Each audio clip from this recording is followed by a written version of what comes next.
Braverman, she set the cat amongst the pigeons.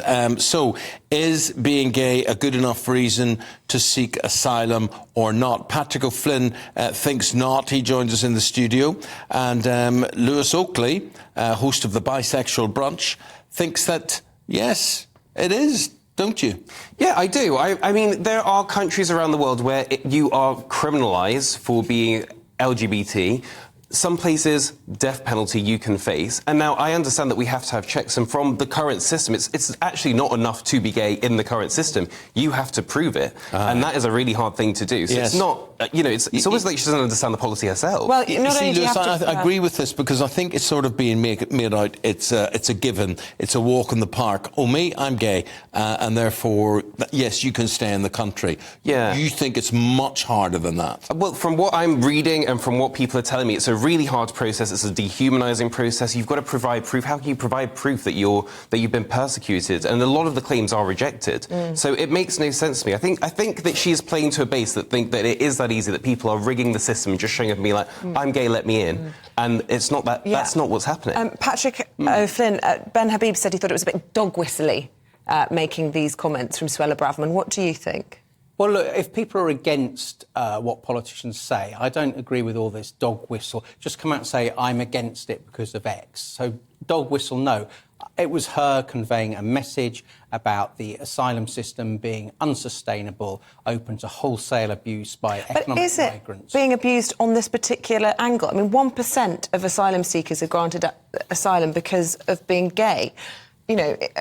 That's why the comment dog whistling has been used, because it's 1%, and yet it's being touted as a way that people are flouting the system, but that's not borne out in the statistics. I think if you listen to the passage in Suella Braverman's speech, she was actually making the point about just being gay but not actually having been persecuted, but then thinking theoretically you might be, isn't a good enough reason. And she paired that with saying just being a woman in a country where it's tough to be a woman isn't a good enough reason to expect a country like the United Kingdom, which is already very congested and its asylum system and capacity for accommodation is already very stretched, should be taking you. For instance, the population of Afghanistan is 42 million. So that's 21 million women. Does anyone think they have an easy time? Of course not. Does that mean 21 million women from one country could claim and be granted asylum in the United Kingdom should they get here?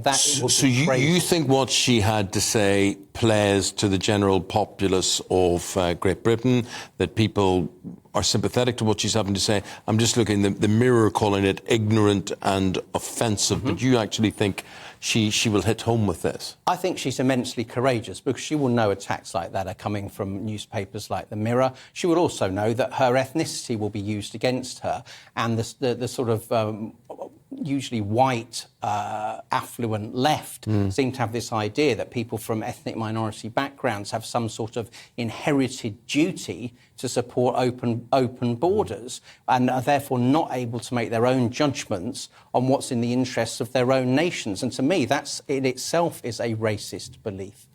Look, I just think with this whole thing, you've got to think, it's about being persecuted, right? It's about these people, are they being persecuted or are they just being discriminated against? And I think there is just a human angle to this, right?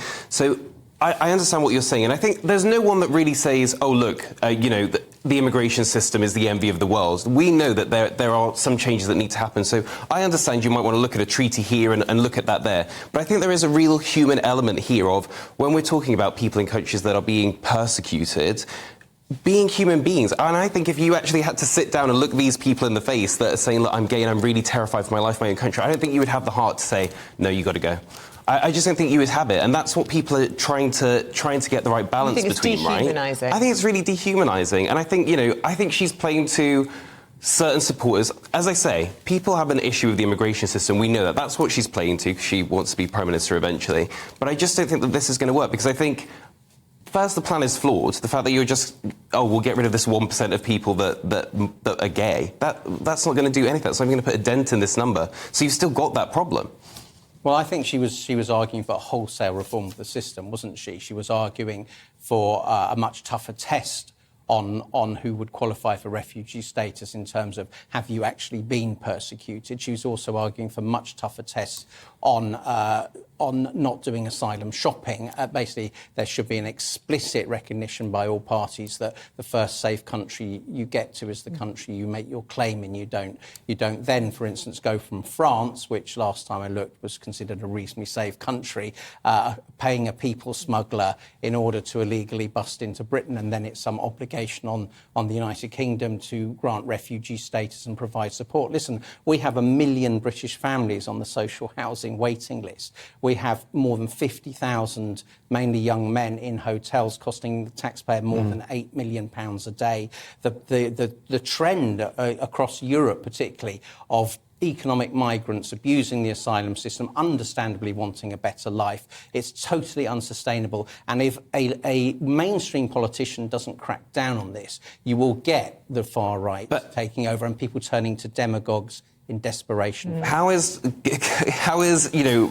the 1% that seek asylum for being gay, going to do anything about what you just said? Look, there are issues all over the place. I get it. I just don't know why the buck comes to women and gay people. The speech wasn't about gay people, was it? That was mentioned in context of women as well as just saying we can't sustain such a low bar. We have to have evidence of. But the bar isn't low. If you speak to people that have been through that process, the bar is not low. How do you prove discrimination? And also, you know, some people might not have actually been persecuted. They just fear it's about to happen, and by the time it does happen, it's too late. OK, so gentlemen, thank you both for outlining your arguments on that. You were listening to Lewis Oakley and Patrick O'Flynn. Yeah.